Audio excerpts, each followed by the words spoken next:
अस्सलाम वालेकुम। आज की वीडियो के अंदर जो है वो हम देखने वाले हैं कि हम इवन नंबर को किस तरह से फाइंड आउट कर सकते हैं किसी भी रेंज के अंदर।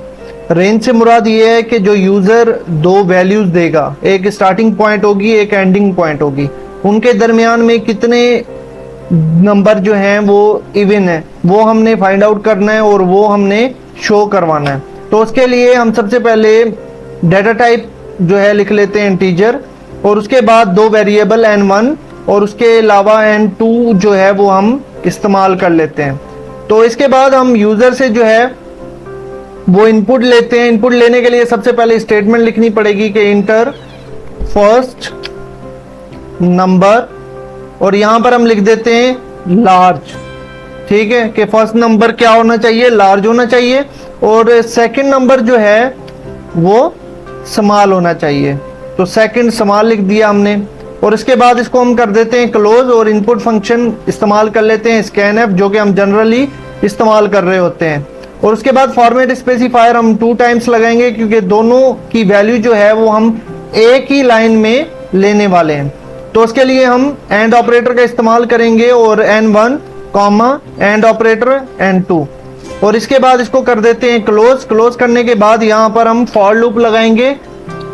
फॉर लूप लगाने के साथ यहाँ पर हम एक वेरिएबल को डिक्लेयर करेंगे i नाम से, और उसकी वैल्यू जो है वो हम असाइन कर देंगे n2, क्योंकि n2 जो है वो हमारी स्मॉल वैल्यू है, तो इसलिए हम n2 यहाँ पर असाइन करेंगे। और उसके बाद i की वैल्यू लेस देन होनी चाहिए किससे, n1 से, क्योंकि वो लार्ज नंबर है इसलिए उससे लेस देन होनी चाहिए।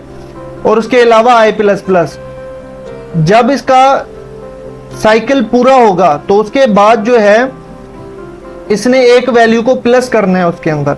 ठीक है, तो उसके बाद हम इफ की कंडीशन लगा देते हैं कि i को जब हम डिवाइड करेंगे 2 के साथ तो उसका रिमाइंडर होना चाहिए 0। तो जैसे ही ये कंडीशन ट्रू होगी तो वो उसकी बॉडी के अंदर आएगा। बॉडी के अंदर आने के बाद यहां पर हम फॉर्मेट स्पेसिफाइड d लगा देते हैं और स्पेस दे देते हैं ताकि हमें पता चल सके कि कितनी वैल्यूज जो हैं वो आई हैं, और यहां पर हम लगा देते हैं i। तो इसके लिए हम एक छोटी सी स्टेटमेंट भी लिख देते हैं इवन नंबर की। इवन नंबर की स्टेटमेंट हमने लिख दी, तो इसके बाद वो नंबर जो हैं प्रिंट होना शुरू होंगे हमारे। तो यहां पर जो है कह रहा है कि इंटर फर्स्ट नंबर जो कि लार्ज होना चाहिए, ओके 9 इंटर कर दिया हमने, और सेकंड नंबर जो है वो स्मॉल होना चाहिए 2 इंटर कर दिया। तो यहां पर कह रहा है कि 2 और 9 के दरमियान में 2, 4, 6 और 8 नंबर जो है वो इवन है, बाकी सारे ऑड नंबर हैं। अब इसको एक दफा देख भी लेते हैं कि ये काम किस तरीके से कर रहा है।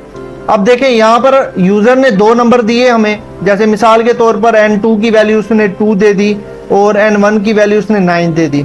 ठीक है, तो फिर क्या हुआ, वो लूप में आया। यहां पर i की वैल्यू करंटली उसने चलाई 2, उसने देखा कि 2 जो है n1 से छोटा है, तो कंडीशन ट्रू हो गई। फिर वो उसकी बॉडी के अंदर गया और उसने क्या किया, i की वैल्यू 2 चल रही थी, तो 2 को उसने 2 से डिवाइड किया और उसके बाद रिमाइंडर बचा 0। तो ये कंडीशन हो गई हमारी ट्रू। तो ट्रू होने के बाद क्या हुआ, उसने फर्स्ट अटेम्प्ट में 2 को प्रिंट कर दिया जो कि करंटली i की वैल्यू थी। उसके बाद इसकी बॉडी के अंदर से बाहर निकला और फिर ये वापस आया इधर, और उसमें +1 भी हो चुका है। अब 2 + 1 3, तो 3 अब उसकी i की करंट वैल्यू है। अब वो कंडीशन चेक करेगा कि 3 n1 से छोटा है, जी छोटा है क्योंकि उसकी 9 वैल्यू है। तो उसके बाद फिर दोबारा इधर आया, उसने डिवाइड किया 2 के साथ 3 को, रिमाइंडर 0 नहीं बचा, तो वो उसकी बॉडी के अंदर नहीं गया बल्कि यहीं से ही बाहर चला गया। फिर दोबारा +1 हुआ, 4 हुआ, फिर कंडीशन चेक की 9 से छोटी है, ओके। फिर वो उसकी बॉडी के अंदर आया, 4 को 2 के साथ डिवाइड किया, रिमाइंडर 0 बचा। फिर अंदर आगे उसने क्या किया, उस 4 को प्रिंट कर दिया। इसी तरीके से हमारी ये वैल्यूज चलती जा रही थी, जैसे कि आप देख सकते हैं 2 प्रिंट हुआ, फिर 4 प्रिंट हुआ। इसी तरीके से जो ऑड नंबर थे वो स्किप करता गया। Thank you so much.